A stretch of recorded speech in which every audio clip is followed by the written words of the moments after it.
And welcome to the HS Game Time Live Blitz. I'm Fernandez, and this is the big ticket KG, Kyle Glaser, and of course, our favorite coach, Josh Giles from Centennial High School. We're going to talk with the Huskies about their huge open division game, Kyle, on Friday against JW North. But we got to thank Adrenaline Athletic Training here in Riverside for hosting the Blitz once again. They do a fabulous job. I know there's some soccer going on and some boot camp stuff, so maybe we'll run some of the Centennial players through that boot camp stuff, get them ready for the North Huskies on Friday. But all kidding aside, Kyle, this game is huge. It's a basketball game that a lot of inland area fans wanted to see happen. Absolutely. Centennial's been number one, wire to wire for the entire season in our HS Game Time Top 10. JW North, number 2, wire to wire. Both of these teams have been in the state rankings all year, the undisputed top 2 teams in the Inland Empire. And when the open division brackets came out, we all kind of saw that potential quarterfinals matchup and got a little excited. Then Centennial won, then North went on the road and upset Sierra Canyon, and all of a sudden we have the matchup everyone's wanted to see since day one. This has been a debate all season long, who would beat who. Now it's no longer going to be a hypothetical one. And I think that the North gym will not be big enough with all these people wanting to come to check out the game. And we've got head coach Josh Giles from Centennial. And Coach, when you first saw the brackets, did you kind of see that possible North matchup looming in that next round? Yeah, we kind of talked about it at the CIF headquarters when we got the bracket. We had mentioned it, that you could see that there's a potential if both teams won, or even if both teams were to lose, there's a chance that we could be playing each other in the second round. So it was exciting when we saw it back then. Coach, North hasn't lost a game on the court this year. What is it from your vantage point that makes them so difficult to beat?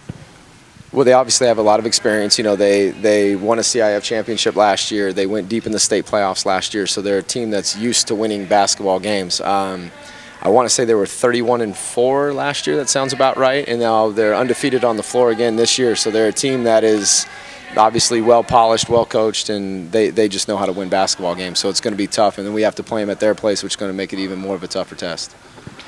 It's supposed to be a packed house. We're here, there's pre-sales going on at both high schools. It's Wednesday, and I've been told that tickets are already kind of getting scarce. I mean, that environment, how cool is that for you, knowing it's going to be a packed house, and really it's the best of the best that are going to be there. Even if you don't have an interest in the schools, there's going to be just plain old basketball fans there. Well, and I hope that both the players and the coaches and like the community see it for what exactly. I think it's 2 really good basketball programs that now have they have the opportunity to play against each other in the, you could say, like the ultimate division. You got all these powerhouse schools in this one division.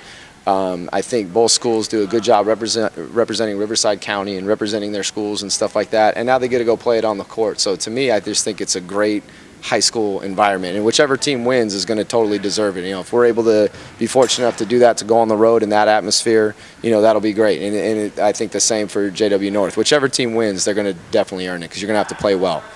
And Coach, refresh my memory, have you ever coached against Mike Barty? Yes, definitely, several times. When we had the Big 8, and it was truly the Big 8, not 6 teams, but it was actually the Big 8. We went against each other, and then when I first got to Centennial, before he retired the first time, when I first got to Centennial, we played in a couple tournaments, I think in back-to-back years. Like, that would have been like 06, 2005, 2006 back then. Yeah, obviously he's the inland area's all-time winningest coach. When you see him do what he does, what makes him so special in your eyes? I think Coach Barty has a great... He's able to relate to his players and stuff like that, and obviously what he teaches has withstood the test of time. He's been successful in different decades, and he's been there for a long time. And so, he's one of those guys that you hope, when I am all done coaching, and later in the years, that hopefully people would look at our program and look at the stuff that we have done in the same way in which they look at what Coach Barty and JW North has been done. I mean, he's definitely, he's that kind of a coach. He's held up on that kind of a pedestal. At least I believe so. Coach Giles, we're looking at some video highlights from your Huskies earlier this season. What are you guys doing well right now? What do you like about your team at this point? I would say over the last couple of weeks, especially last week when we were getting ready for Sarah, we prepared really well. We practiced well. I think there's a glimpse of us showing some maturity out there. We're getting ready to play and doing those things.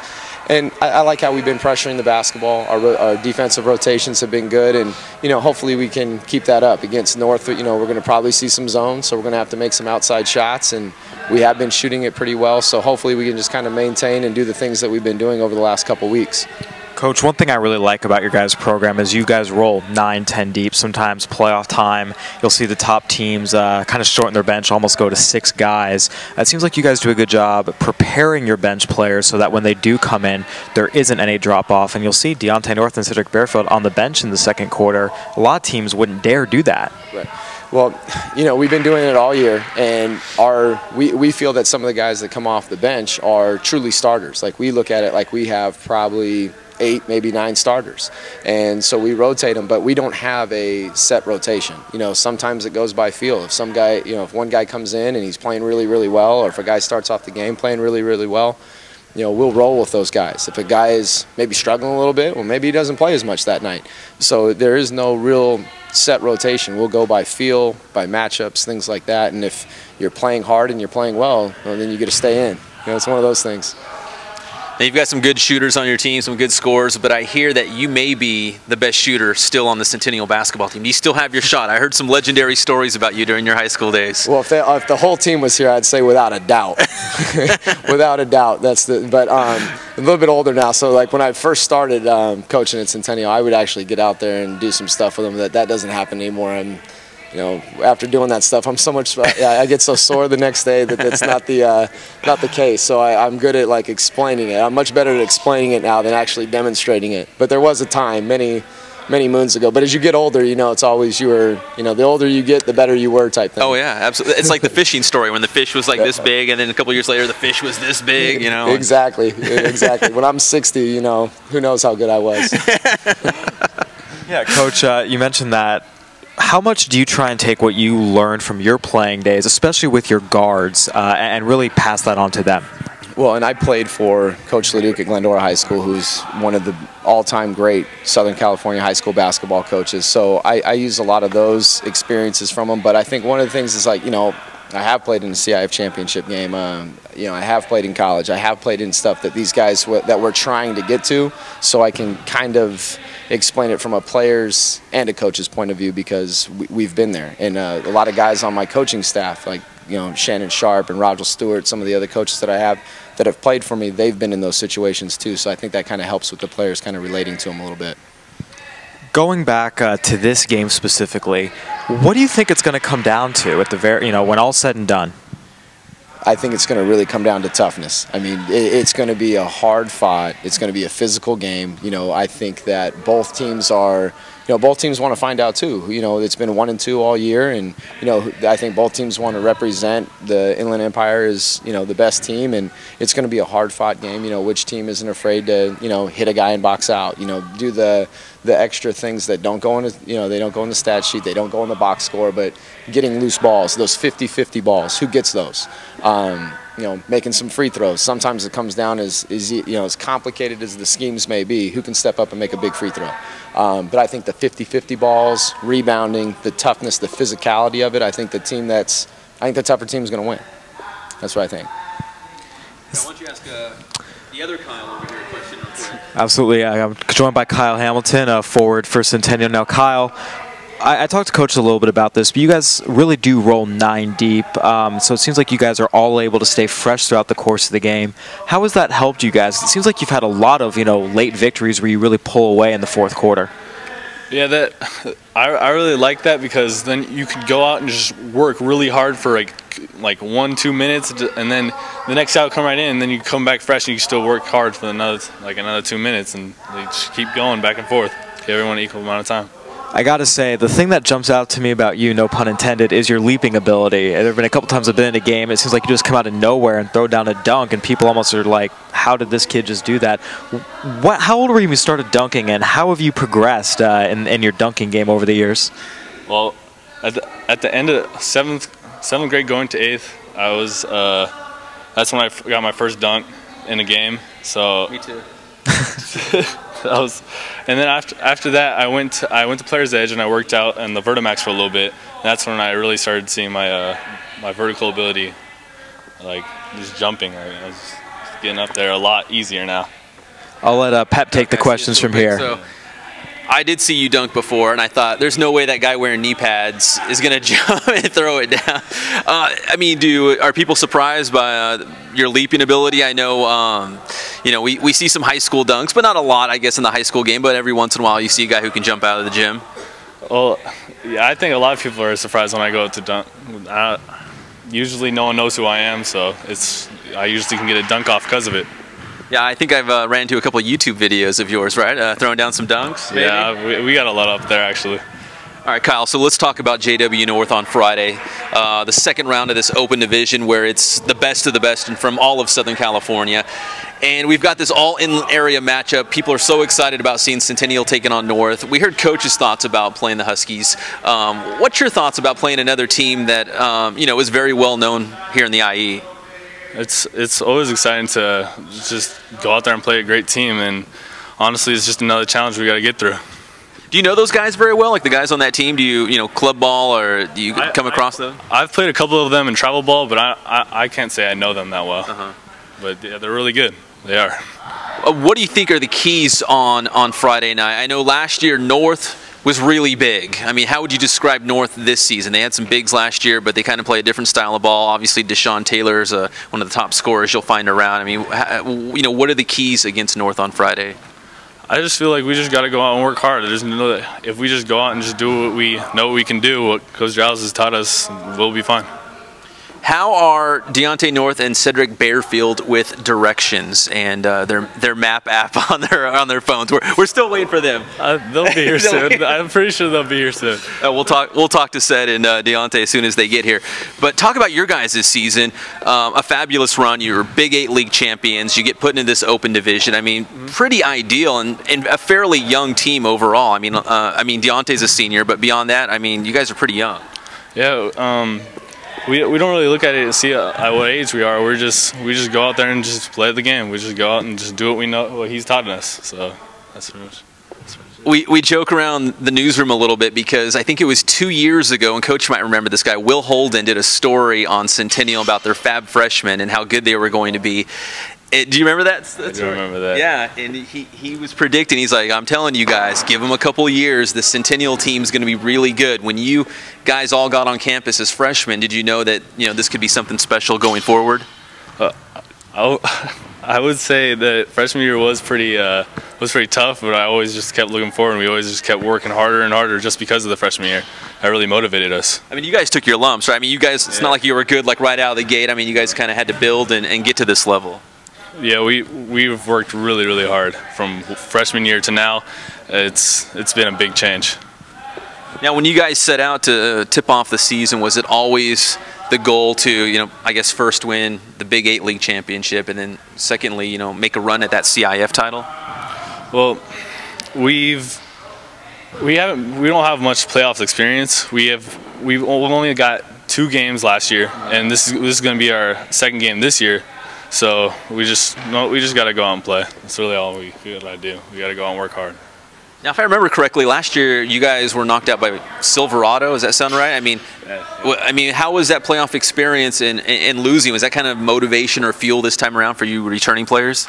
Yeah, that's a lot of motivation actually, because we felt like we could have done a lot better. We kind of just, I don't really know how to explain that game. That was I don't know, that was kind of a heartbreaking game for us, but I feel like we could come out and just we can show everyone what we're made of this year. All right, let's be honest. How is Coach's shot in practice? I know he's got to put up some shots. Does he still have it? Yeah, Coach Giles still has his shot. It's still there. He doesn't miss. He doesn't miss, huh? No, he doesn't. All right, so Kyle, let's go back to you. Let's talk a little bit more with Coach, and we'll buy Deontay and Ced a little bit more time here. Oh, they're outside? All right, we'll go to Coach, and then we'll go back over here.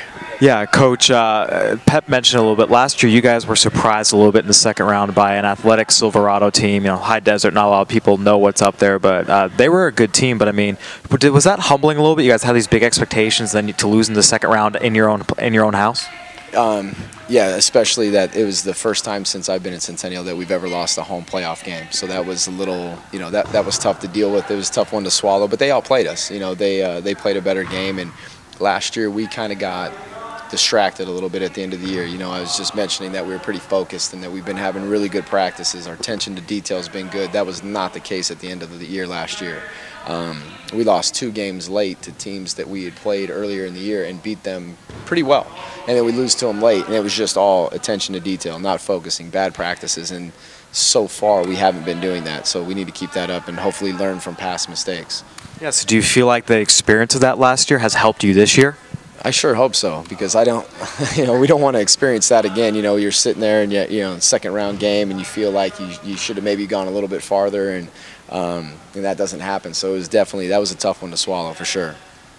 And Kyle mentioned, you know, you guys had that freshman year. You guys were 7-19. It ended a long stretch of success. How did you guys, you know, stay positive and build it back up, relatively speaking, pretty quickly?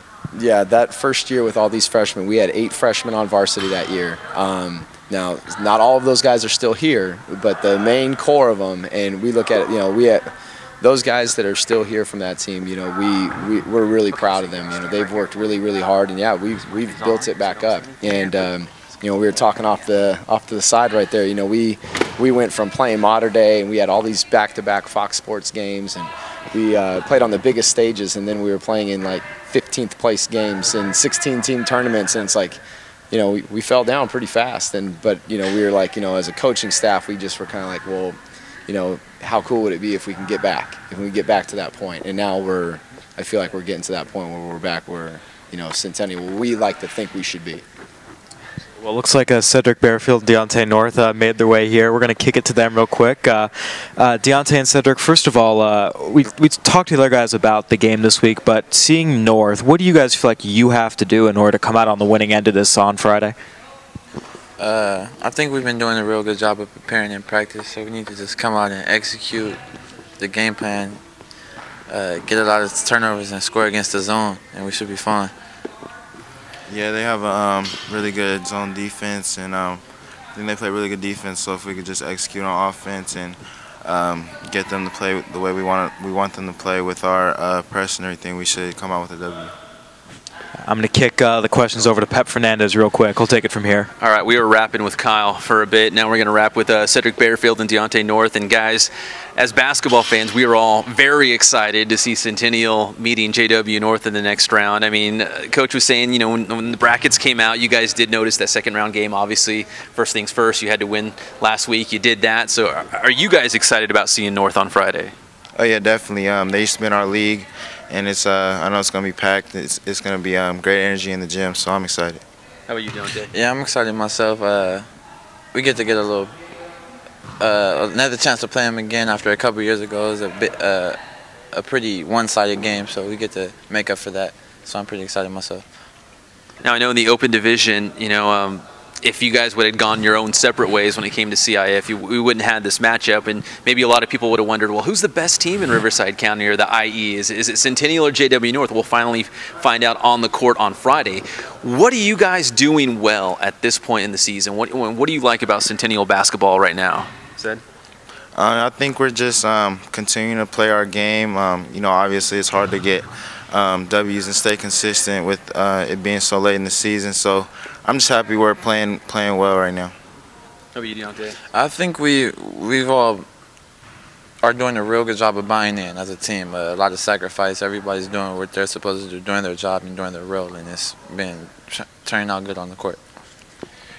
What do you guys know about North, and what do they do well? What are you guys going to have to key on Friday night? I mean, last year, if you looked at them, they were big. They had a lot of great bigs. This year, I mean, Deshaun Taylor, obviously, great scorer. I mean, when you look at them, what kind of problems can they pose for you guys on Friday?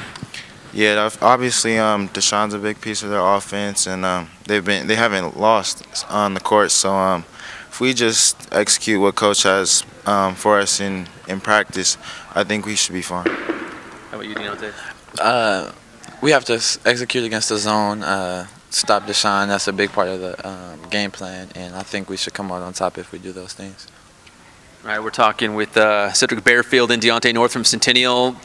Kyle Hamilton, the eye candy on the end, just hanging out because we already talked to him. But so Cedric and for Deontay too, you guys were on this team last year that lost in the second round. I think it was the Silverado. I mean, are you guys motivated? Is that fuel for a CIF run this year? I mean, you have a lot of talent on the team. It's time now to kind of put it together here in the playoffs. Yeah, I think all of us are pretty competitive, and I don't think we want to go out in any type of game and lose. So I'm pretty excited to get on the court and see what happens. Do you remember that game with Silverado at all? Yeah, I definitely remember. Haven't forgot. We usually just feel every time we bring up playoffs. It hasn't. None of us have forgot, and we're ready to go redeem ourselves. Now, when you guys tipped off the year, I'm assuming Big 8 League Championship, CIF title were some of the goals you guys set out for yourselves. I mean, you have the Big 8 League Championship, went undefeated in league play. Now it's the CIF playoffs. You're in the open division where, I mean, every single team is good. I mean, is it still, CIF title? Is that still the goal at this point? Oh, yeah, definitely. I think every team in the open division wants a CIF title, and that's what everybody's competing for right now. So that's definitely what we're looking for. Yeah, that's definitely a goal. We feel like even though it's the open division, we can still win the CIF title. So that's definitely #1 priority. And Cedric, let me ask you, you just committed to Southern Methodist, and legendary basketball coach Larry Brown. Are you excited about that? Oh, yeah, very excited. It was a great visit. I had a great time, and I'm happy to be a part of that organization, and that school. That's cool. All right, so Centennial, JW North. Kyle, I'm calling it the game of the century. You got that? Game of the century, Friday. I don't think JW North is going to be near big enough to house all these fans that want to check this out, as we have an all-IE battle. It's going to be very exciting. Absolutely. Definitely game of the year. Yes. No doubt about it. Game of the century. Millennium. Yeah, it is a new one. So a couple years. All right, well, Coach, thank you so much for joining us. Appreciate it. And thank you, guys. Appreciate it. And, yeah, I mean, this is the game everyone's been waiting for all year. You start off, #1 versus #2. You hope they get a chance to battle, and before you know it, they are going to get a chance. And we wish you the best of luck, Coach, as always. Thanks a lot. I appreciate it. No problem. All right. Coach Josh Giles, my favorite basketball team, Centennial High School. Kyle, all seriousness, it's a huge game. It's an all-IE battle, and everyone wanted to see it, and we finally got it. Absolutely, and this has been, something I've even been wondering as I've been covering both teams all year. Who would win? I don't think that this is a case where if they played 10 times, one team would win 9 or 10 of them. I think you're looking at probably an even split, and like Coach mentioned, this is going to come down to who gets those 50-50 balls, who can box out when it comes to rebounds, who makes their free throws. I'd be very surprised if this game is decided by more than 6 or 7 points. I think you've got two good teams, two talented teams who can match up against each other, and it's really going to be a matter of who does the little things well. All right, we are live at Adrenaline Athletic Training in Riverside, and we're breaking down these basketball playoffs. And Kyle, we have a lot more basketball talk to get to, but first we're going to get into some football. Ykili, why don't you come on over, because it's a very good time to be Ykili Ross. Absolutely. In the last 24 hours, it's been kind of a whirlwind for him. We'll let him explain more, but have a seat, Ykili. Riverside Poly, wide receiver, defensive back, Killy Ross. Thanks for joining us, man. Man, we got a big show today, talking Centennial North, and then we got the man of the hour. I mean, in terms of football, everyone's talking about Ykili Ross. Talk about your offers right now, Ykili. In the last 24 hours, they're just coming in right now. I'm just never got off my grind. I've just always worked hard, and now it's paying off big time for me because I've just had a good head the last year and just win as hard as I can on and off the field and inside the classroom also, and it's paying big dividends for me right now. So who's offered you so far? Washington State, San Diego State, UCLA, and Arizona State. And that's all been within the last 48 hours, correct? So 2 days ago you had no offers, and now you have 4? Yes, sir. Starting from last night to this morning. How does that happen? I mean, and Kyle, we've covered high school football for a lot. We see the offers trickle in.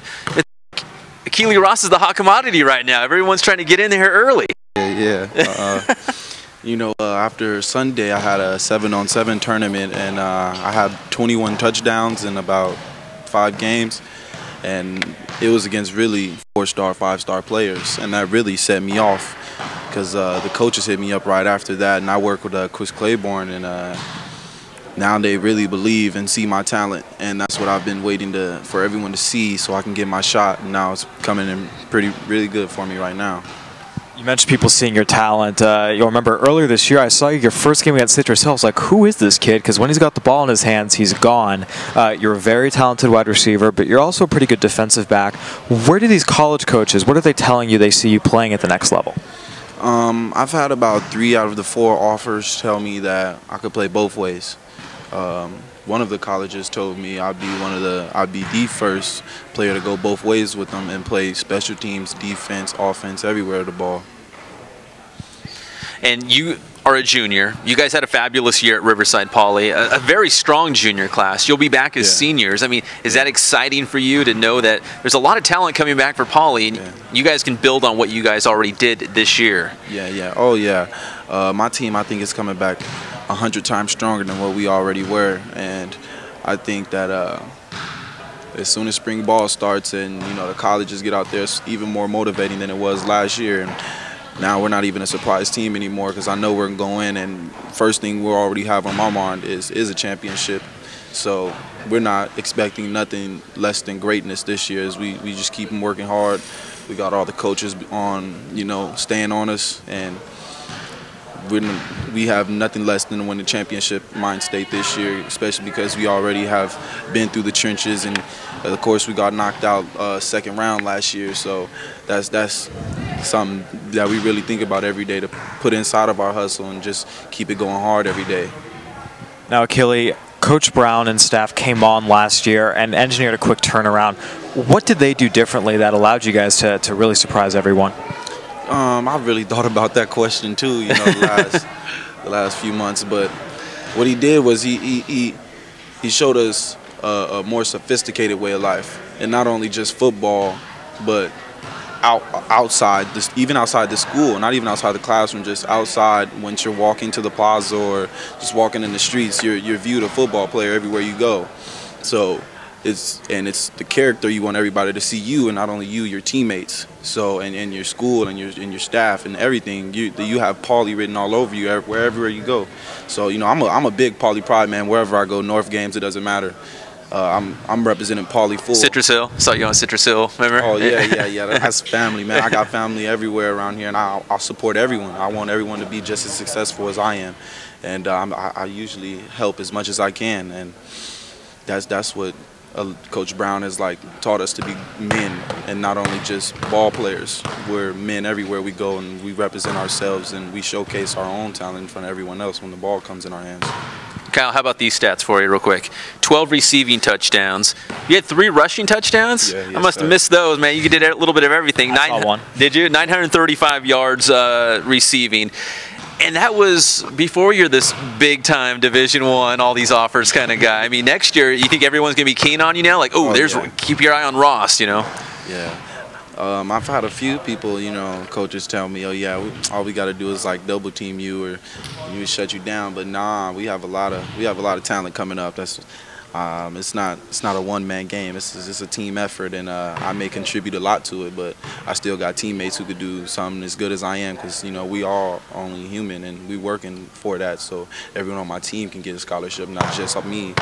But I'm glad to say I'm the one bringing it up for them, because I feel like this is a brotherhood anyways, and I never want to hate on any of my players or anyone around.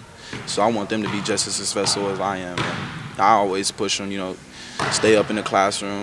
I have 3.5 GPA, and that's something that a lot of people don't expect from you or someone like me, But I'm just a cool person, and I like everyone and I like everything. So you hit the books hard, it sounds like, too. Yeah. I hit the books a lot. Do you have a favorite? Do you have a favorite subject? Math is my favorite subject because it's just use your brain more. It's easier, But I like maybe easier for you, not me. I love history though. History is my favorite subject. I love learning about all kind of history. Something you and I have in common, history major. Good stuff. But so you mentioned, being that well-rounded athlete, because there are a lot of people out there in all sports who succeed on the field but get into trouble, whether it's grades, law, family. How important is it to you to, not just be a football player, but be, you mentioned represent that community positively? That means a lot to me because where I come from, you know, not a lot of people have made it, and growing up, you're told a lot, you know, I could have been this, I could have been that, but they always tell you to do it, and then once you get that chance to just blow up and you're just going touchdown after touchdown, you become that figure to them too. And that's grown-ups, and something I feel really special about that digs deep inside my heart, and that wants me to do it even more. So yeah, and I love just, you know, waking up to a phone call from a coach, because I could deal with it. I could sit at home by myself and get a million phone calls from coaching. You know, a lot of people can't deal with the, you know, having the image of so many different things, you know, but that's something I'm just an open kid, and I just love it. I love getting that, but at the same time, I'm not a show off or something. I may like show off with my friends, but when you're in public, and that's when you just got to be well-rounded, you know. But it sounds like what you're saying is like your success is also a success for the people around you. Like they want to see you succeed as well, you know, because you're getting your shot and you're making the most of it. Yeah. Yeah, and that's something I feel like once you're growing up, you learn from a lot of people how to do a lot of things, and you can learn from everybody you talk to something new, and that as long as you're humble and you just thank God every day that you wake up and able to work out, you can get yourself very far, and that's what I'm learning, and I'm still building and learning from, you know, like people like Chris Claiborne that's played in the NFL. It's pretty good, and these offers and stuff is just, I'm not surprised by them. I'm just like, finally, like, yes, it's finally here, and finally I have a shot to go do whatever, and then on top of that, I have the option to choose where I want to go. Yeah. So that right there is the biggest thing in my mind. So you're gonna go Division I. And whenever you do, you're gonna break the news right here, right, on the Blitz. Oh yeah, for sure. Okay, I just want to make sure. I'll DM you exactly when I make my decision. Make sure you're there. All right. So the Division I scholarship, has that always been like, you know, when you were a little kid, the dream? NFL. I mean, what's kind of been those like pie in the sky, those big dreams that you had as a little kid? That's funny that you asked that, because most of the colleges, they say, you know, you're a Southern California kid and you want to be at USC or UCLA. Some of them have asked me before they even talk to me, like, if they were to offer you, would you like not even think about other? And I'd say, yeah, of course I would. Of course I would look at all schools, because you know, I wasn't really someone who came up off of college football and stuff. I came off the NFL, so me it was just do 1 year of college. I didn't even know about the junior year you couldn't go to the NFL. I just was like, okay, I'm gonna go to college and play for, you know, like the Patriots. But then I found out you had to go to college and stuff. But I never really had a favorite college when I was younger. I don't have a favorite team in college. That's why I think it's so good for me to choose, because it's not really I'm weighing over a college that I like more and more and more. It's just me where I want to be. Well, what's important to you? Like when you're looking at these schools, I mean, obviously the football program, I mean, academics, the city where the school is at. I mean, what kind of stuff is important to you? Being close to home? I mean, what's it to you? No, I like to travel. I've lived in Louisiana, I've been to Idaho, I've been to Georgia, I've been to Texas. I like to travel a lot, but it doesn't really matter. I just want to choose the team that's best fit for me, is going to give me the most opportunities, and I want to play as soon as I get there. Early playing time, you know, but for now you still have another season of high school football. Riverside Poly hasn't had that much success over the past decade. How happy are you guys that you guys are putting Poly in a position to contend again? Yeah, it's just all stoked. We're all just happy for not what we've achieved, because we knew we were going to achieve it a long time ago. We just put forth the effort and showed everyone that we could do it. But now it's just championship time. It's having a legacy there. We're the ones that brought Poly back from what they used to be, and just keep on working hard every day, and hopefully we can get that. And many people scholarships off the team. All right, last question. Who is your NFL team? Was there a team or a player you looked up to? My favorite NFL team is the Patriots, but my favorite player, I would say, is it's got to be a receiver, right? I would say Deshaun Jackson. Nah, he's really fast, but he doesn't have like a size. Mine's just Richard Sherman. Richard Sherman? I don't even know why I thought about it. Mine's Richard Sherman. Even like he came out of Dominguez High School as a receiver, and when he went to college, he kind of played both, but he stopped at corner because like he's 6'2", he's like 195, and he can move. He's fast. He has fast hips. He's just super athletic, and that's what I see myself as, like a pretty tall guy with a big frame, and I can move really good. I'm pretty fast, and I could keep up with anyone. All right, so Richard Sherman, I know you're watching the Blitz. Well, look out, because here comes the next Richard Sherman. You're going to see this guy in the NFL someday. Riverside Poly receiver and defensive back, Ykili Ross. Ykili, thank you very much. Congratulations on the 4 offers. That's very exciting. You still got your senior season in front of you, so we appreciate you joining us on the Blitz. Thank you. Absolutely.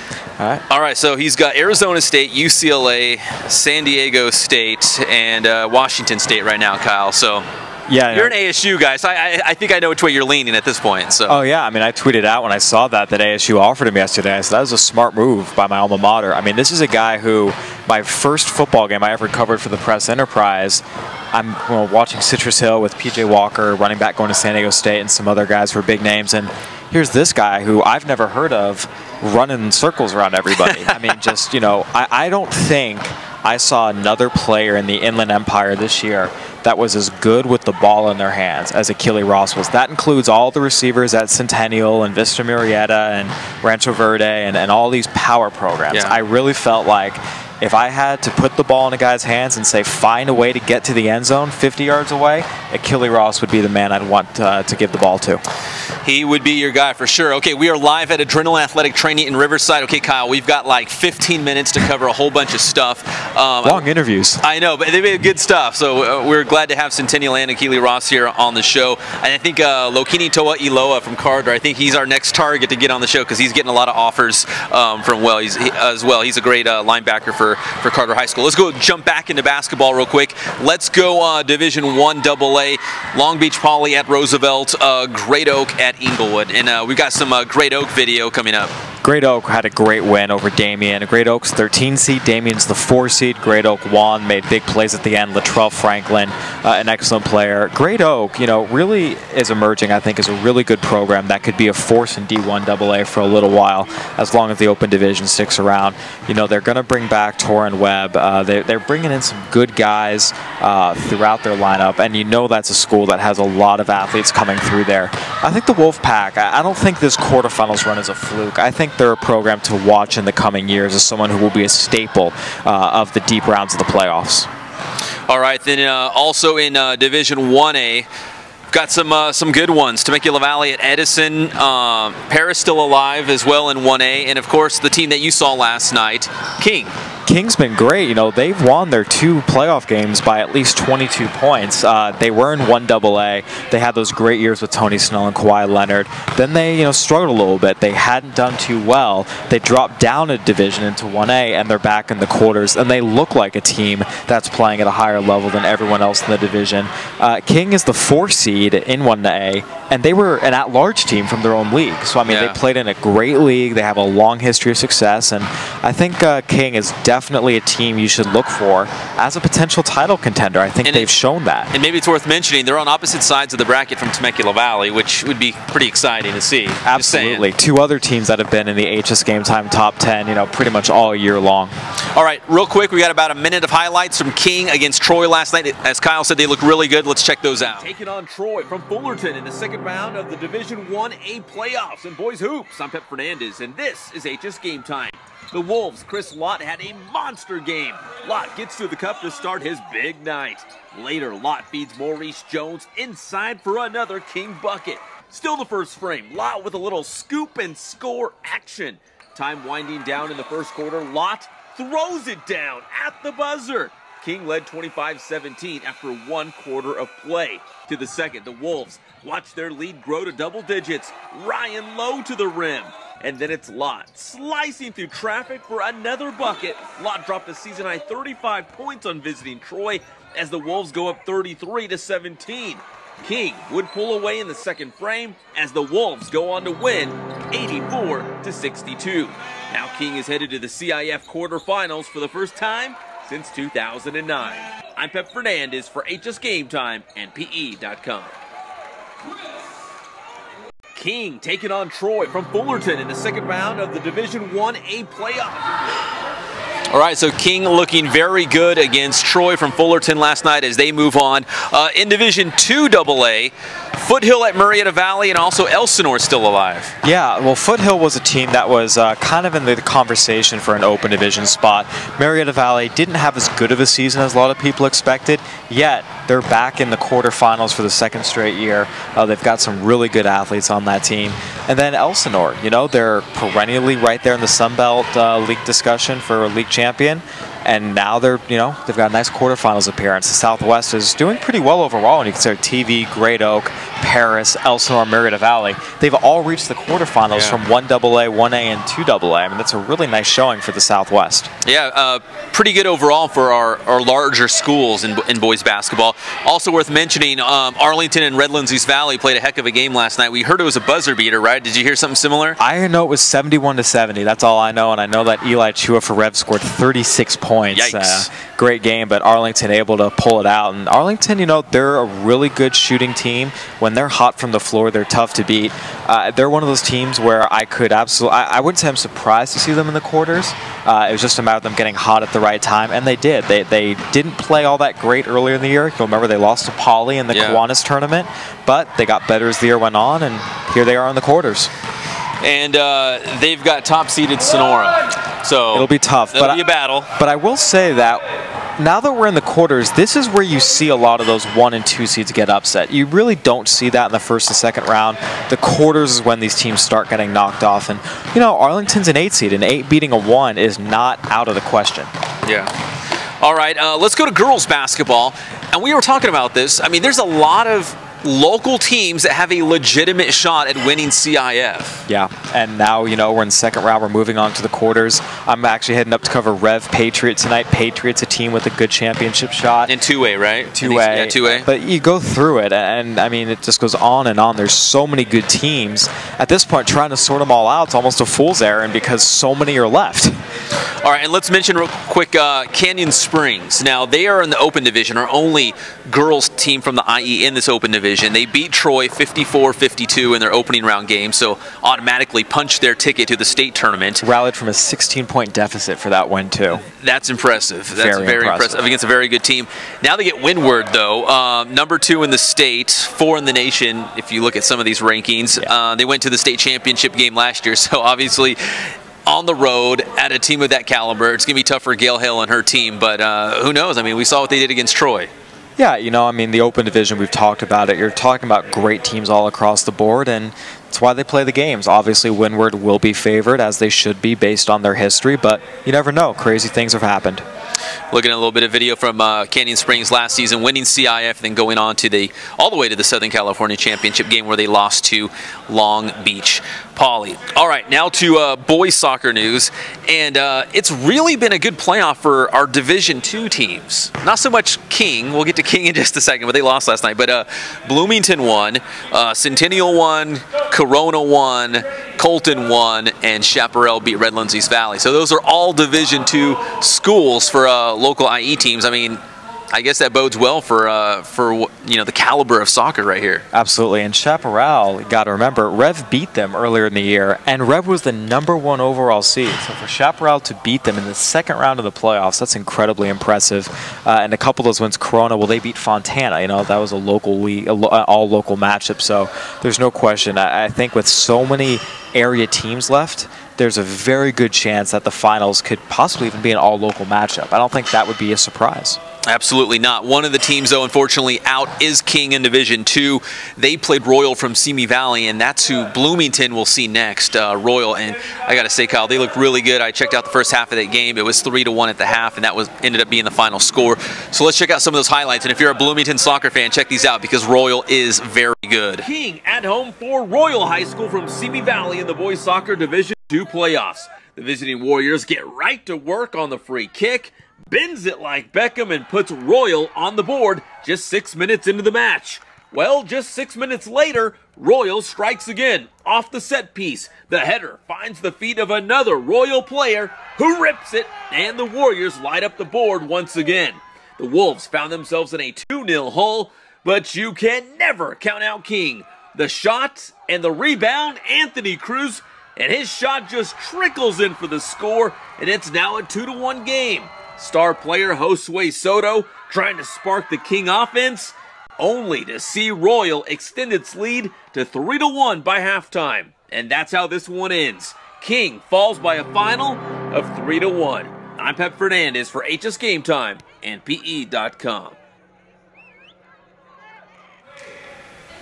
So King losing 3-1 to Royal, and now Royal gets Bloomington in the next round, and that will be a tough matchup for the Bruins. Royal had King on their heels from the very start, and it's tough when the number 3 team in the state is peppering just shots at your goal, and you know when you're in this defensive position, it's like how do you kind of break that? And King did settle in, but it was too late. It was already 3-1 at that point. So. And you know what? Now that we're in the quarterfinals, you're really only talking about good teams left. You can't make the quarterfinals, I don't believe, on a fluke, at least in the higher divisions. All right, in Division 5, Citrus Hill was down 2-0 to Northview in the second half. The Hawks ended up getting a goal to make it 2-1, and they had a furious finish, a ton of shots on net. Unfortunately, nothing would find the back of the net for the Hawks as they were bounced out of the playoffs. Let's check out those highlights. Citrus Hill taking on Northview from Covina. Citrus Hill colliding with Northview from Covina in the Division 5 playoffs. The Hawks were down 2-0 in the second half, but they were knocking on the door of the Northview net. The big left from John Wall gets Citrus Hill on the scoreboard, down 2-1. The Hawks spent the rest of the match looking for the equalizer. Luis Abarca the free kick. Jose Mercado gets a foot on it, but can't connect. Then later, it's Fernando Blanco with the cross to Wall.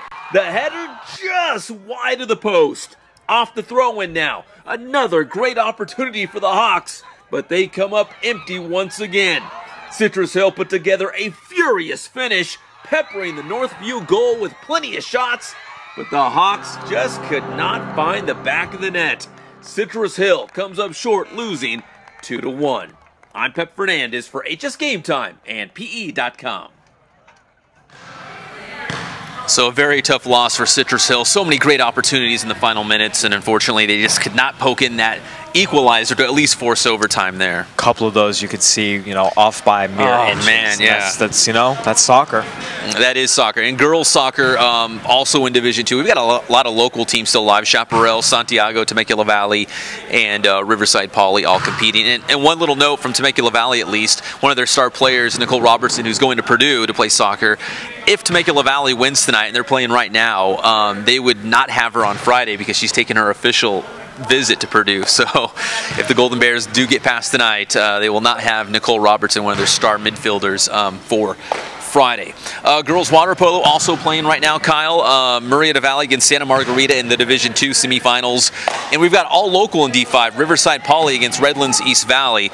And I've been told Poly already beat Rev 16-6 once this season, and they're outscoring their opponents. Ready for this? I'm not good at math, but 44-8 seems like a lot in just 2 matches. Yeah, Riverside Poly has clearly been the top team in that division all season long. I think if anyone does beat them, it would qualify not just as an upset, but a major, major upset.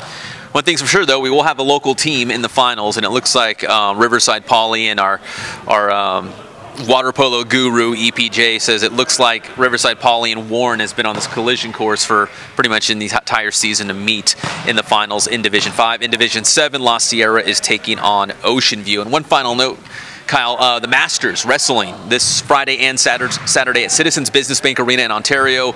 If you finish, I believe it's top 9, I think for the Southern section, you advance to the state tournament. The Southern section and the Central section get 9 automatic qualifiers, which is nice because they know there's a lot of good wrestling down here. And there's a lot of locals that'll be competing. Alan Steele wrote a piece today with feature and listed all the local players, local wrestlers, I should say.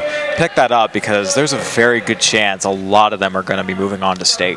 Yeah, Alan Steele does a great job covering wrestling. All right, we got to thank the Centennial boys basketball team head coach Josh Giles, Kyle Hamilton, Cedric Bearfield, Deontay North, and of course Ykili Ross. And we said it's a good time to be Ykili Ross right now. You would love that. I mean, 4 different major college programs give you a call and offer you a scholarship in less than 48 hours. It's pretty good. Him and Malik Levette, those two guys have really received a ton of offers over the summer. Notre Dame just offered Malik Levette, so, you know, Redlands East Valley wide receivers. So those two guys, both playmakers, both can run with the best of them. they're getting their fair share of offers this summer, as they deserve. We mentioned Toa Ilo from Carter, Malik Lovett, another guy on our wish list. So Malik, if you're watching, we're going to be coming for you pretty soon and talk to you about all those offers. And we knew Ykili Ross was good. I mean, you saw him, but he says he had this 7-on-7 tournament over the weekend against a lot of other 4- or 5-star guys and just kind of blew up. And you know, that's the thing. Sometimes guys put up big numbers, but colleges aren't sure about the competition level. Even though the Inland Valley League is a very good league. Yeah. It's not at the level, you know, top to bottom of a Southwestern League or a Big 8. So sometimes they want to see how they perform against these 4- and 5-stars. And while we're not surprised Ykili was able to do that, now the college coaches saw it and said, okay, this guy is a legitimate talent at that level. He is worth our scholarships. All right, don't you be calling your ASU cronies and trying to get Ykili Ross, all right? I won't. All right, so thanks to our guests, and we'll be back next Wednesday live from Adrenaline as we break down. We'll be going to the, is it finals already for CIF basketball next week? The Fridays? 7th and 8th are the finals. Yeah, so that's the end of next week, so we'll be breaking down some of those championship games. He's Kyle Glaser, the Big Ticket. I'm Pep Fernandez, and we'll see you next time right here on The Blitz from Adrenaline Athletic Training.